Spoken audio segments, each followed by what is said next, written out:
ఏపీలో కొనసాగుతున్న అరాచక పాలనపై వైసీపీ సీనియర్ నేత బొత్స సత్యనారాయణ మండిపడ్డారు. కూటమి పాలనలో జరుగుతున్న విశాఖ దోపిడీతో పాటు సమకాలీన రాజకీయ అంశాలపై శుక్రవారం ఆయన మీడియాతో మాట్లాడారు. సుమారు 21 ఎకరాలు వాళ్ళకి ఇస్తున్నారు. ఎకరం మినిమం ఎలా చూసుకున్నా 50 రూపాయలు 50 కోట్లు వేసుకునే 1000 కోట్ల రూపాయలు ఉంటుంది సంస్థ. ఈ మధ్య చూసాం కదా మనం, టీసీఎస్ సంస్థలో ఉద్యోగాలన్నీ తీసేస్తున్నారు. టీసీఎస్ సంస్థలో ఉద్యోగాలను తీసేస్తున్నారు. ఈ మధ్య చూసాం కదా మనం. వాస్తవం కాదని ఆ సంస్థ ఖండించిందా?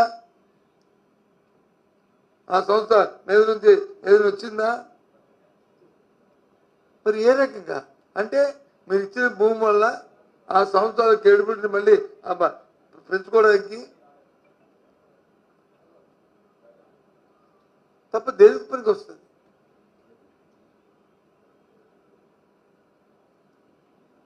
ఏం మాట్లాడుతున్నారు? మీకే తెలివితేటలు ఉన్నాయి, మీకే ఆ జ్ఞానం ఉంది, మరి ఎవరికి లేదు, ఎవరికి ఆలోచన లేదు అనుకుంటే ఎలా?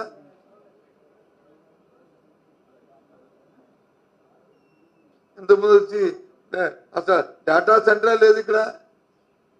మొట్టమొదటి డేటా సెంటర్ తీసుకులేదు. ఇంతకుముందు మనం పెట్టాలి అదాని గ్రూప్కి వచ్చి డేటా సెంటర్ని ఇచ్చి వాళ్ళకి చేయలేదా? అసలు వైజాగ్లోనూ ఐటీ ప్రోత్సహించిందే మేము స్వర్గీయ రాజశేఖర గారు ఉన్నప్పుడు కాదా?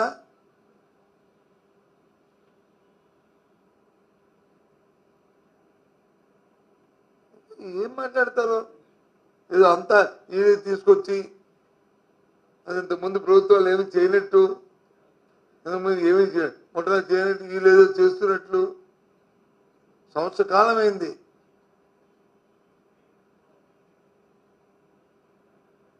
నువ్వు ఇచ్చిన హామీలకి దిక్కులేదు. సూపర్ 6కే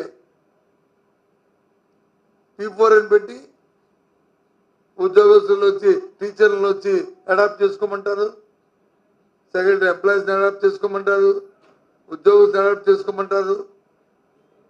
అసలు విధి విధానం ఏంటి? ఒక కుటుంబాన్ని బంగారు కుటుంబంగా తయారు చేద్దామనే ఒక కాన్సెప్ట్ ఇచ్చినప్పుడు మినిమం నీడ్స్ వాళ్ళకి ఏమి ఇవ్వాలి, మ్యాక్సిమం ఏమి ఇవ్వాలి, ఆ కుటుంబం దానికి ఆర్థిక పరిస్థితిని బట్టి మినిమం ఎంత సపోర్ట్ చేయాలి, ఆర్థికంగా కానీ కైండ్ కానీ క్యాష్ కానీ చేయాలి, మ్యాక్సిమం ఎంత చేయాలి అనేది ఒక కాన్సెప్ట్ ఇది ఉండాలి. ఒక డ్రాఫ్ట్ ఉండాలి కదా, అది చెప్పాలి కదా.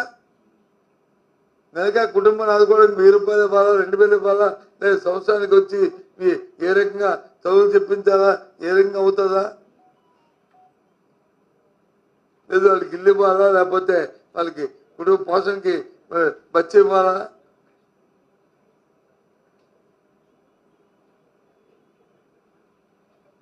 కాన్సెప్టే లేదు. ఎవరికే గంటకో మాట చెప్పు, కబుర్లు చెప్పేసి ఒక తప్పుడు ఉపన్యాసాలు చెప్పేసి దాని నుంచి వచ్చేంటే ఏంటిది?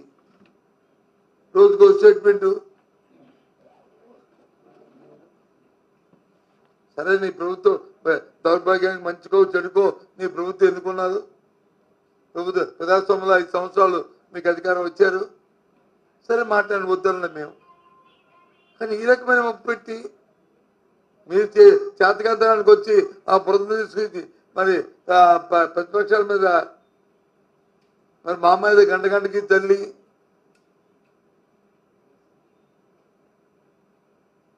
చేతకానికి వచ్చి మధ్యలో బాగా వాయించినట్టు మా మీద మాట్లాడి ఏంటిది? తల్లికి వందనం ఇచ్చారు. ఎప్పుడైనా గత 4 సంవత్సరాల్లో గత ప్రభుత్వాలు మీ ఇచ్చినప్పుడు ఎప్పుడైనా అమ్మఒడి ఇచ్చినప్పుడు 2 విడతలుగా ఎప్పుడు ఇచ్చామా? ఏ విద్యార్థికైనా ఏ తల్లికైనా ఇచ్చామా చెప్పండి? సంవత్సరం ఇచ్చిన 14,000 రూపాయలు కానీ, లేదు 2వ సంవత్సరం ఇచ్చిన 13,000 రూపాయలు కానీ 2 విడతలు ఇచ్చారు చూపండి. ఇప్పుడు ఎందుకు ఇస్తున్నారు మీరు 2 విడతలు? 8,000, 7,000, 9,000 ఇచ్చి మిగతా వచ్చి కేంద్రం ఇచ్చిన తర్వాత మేము ఇస్తాము అని చెప్పి ఎందుకు మెసేజ్ ఇస్తున్నారు? ఎందుకు పంపిస్తున్నారు? ఏంటి అసలు మీకు ఒక ఆలోచన ఉందా? ఒక విధానం ఉందా? ఒక కార్యక్రమం ఉందా? ఏమనంటే మేము చెప్తున్నాం, మీరు వినవలసిందే. వినకపోతే మీ నాలుగు మందాలు, ఈ మాటలు. అందుకే మేము ఒక కార్యక్రమం తీసుకుని చెప్పాం. ఎవరు నాలుగు మందమో ఎవరి మేడలో వచ్చో చేయిస్తాం కానీ అది చేపట్టే ఇవాళ ఈ కార్యక్రమం వస్తాయి. రేపు ఇంకా ఆగస్టు 15 నుంచి బస్సు ఏదో వస్తుంది. మా మంత్రి గారు శాసనమండలిలోనే చెప్పారు, మేము వచ్చి చెప్పలేదే, మేము మా జిల్లాని పరిమితం అన్నాం కానీ తప్ప దేశమంది అన్నారు.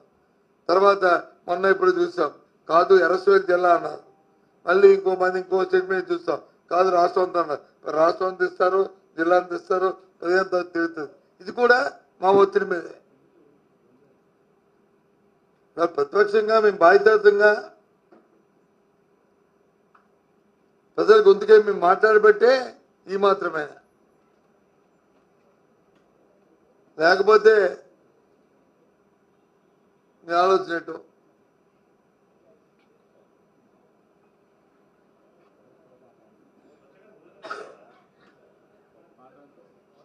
1,50,000 కోట్ల రూపాయలు అప్పు చేశారు.